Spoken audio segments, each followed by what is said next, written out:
Before we started music, we had Ep.6 hour. I saw the truth, would turn it down, then I heard the sirens. I pull over, man, but I keep it silent. Hey everybody, welcome back to the Evolve YouTube channel. It's Jason here, and today I'll be showing you guys my 2009 Infiniti G37. It is a sedan model. It does have the Akabona big brake kits all the way around, and I'm also running all one concept pads and rotors. And today we're going to be getting part one of the bag install. I'm going to be running Airlift struts along with Airlift Management.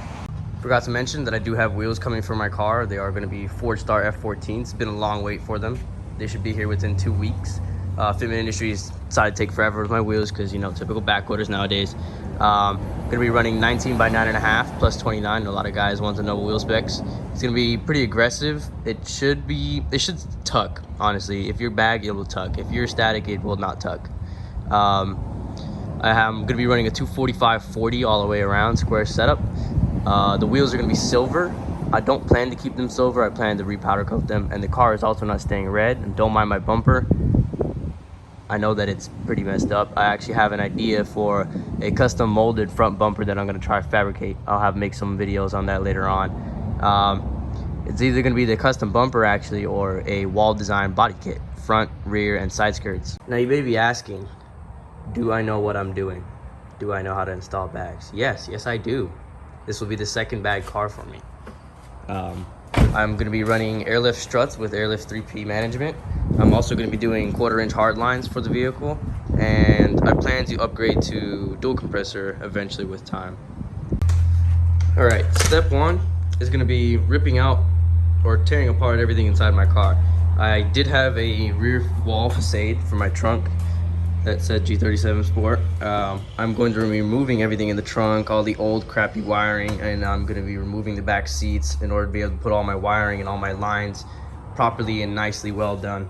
Shout out to Poppy Fly for the Airlift 3P Management. I do only at the moment only have my compressor with the hardware for the tank and the filters for the compressor, and there's my 5-gallon tank with the end-sided ports. And I will be getting the rest of the stuff in the next upcoming package, and I'll have to show you that once it comes in.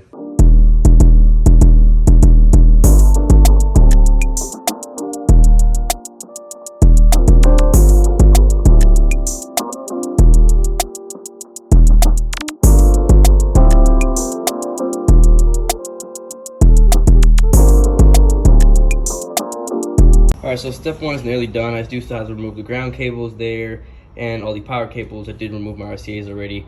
I already got all the spare tire equipment out. I got this front panel out, the trunk floor. I have to remove the side liners and the upper liner. Alright, now that all the wires are out of the trunk, I'm going to go ahead and remove the side liners and the upper panel.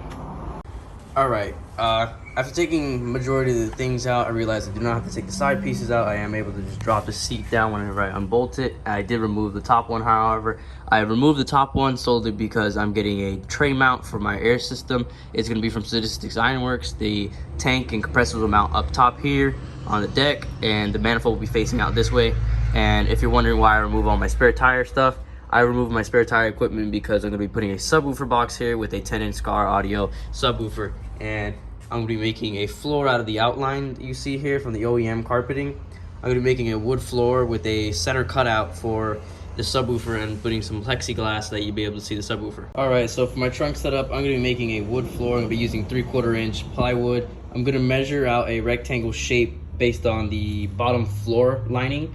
And I'm also going to be measuring out the spare tire well in a squarish kind of shape to see how high I can go and what my mounting depth would be, so that way I can get the right measurements and make sure everything fits in fine. Alright, so for your trunk setup, this is pretty much universal for any car, because most cars come with a flooring that is like trunk lining. You're going to want to measure a rectangle box which will go all the way around, and you're going to measure your longest point top to bottom and your longest point left to right. Alright, so when measuring, you want to give yourself a little room to play with. So my top and bottom length is going to be 36.5 inches, and on the side from left to right, it's going to be 56.5. I know it says 56 there, but you want to give yourself some room to play with. Alright, now that I've got the measurements for my trunk floor, I'm going to measure out this spare tire well here, so that way I can get a measurement to make sure that the box I'm getting for my subwoofer will fit. Alright, so I have 2 3/4 in as far as high up this goes, the centerpiece, and I've got 27 inches long waist and 27 inches from left to right. So I'm gonna use that to go to my box and make sure that I have the right measurements and that it'll fit. All right, got our measurements. Time to head to Lowe's in the truck. I'll give an introduction to this in another video.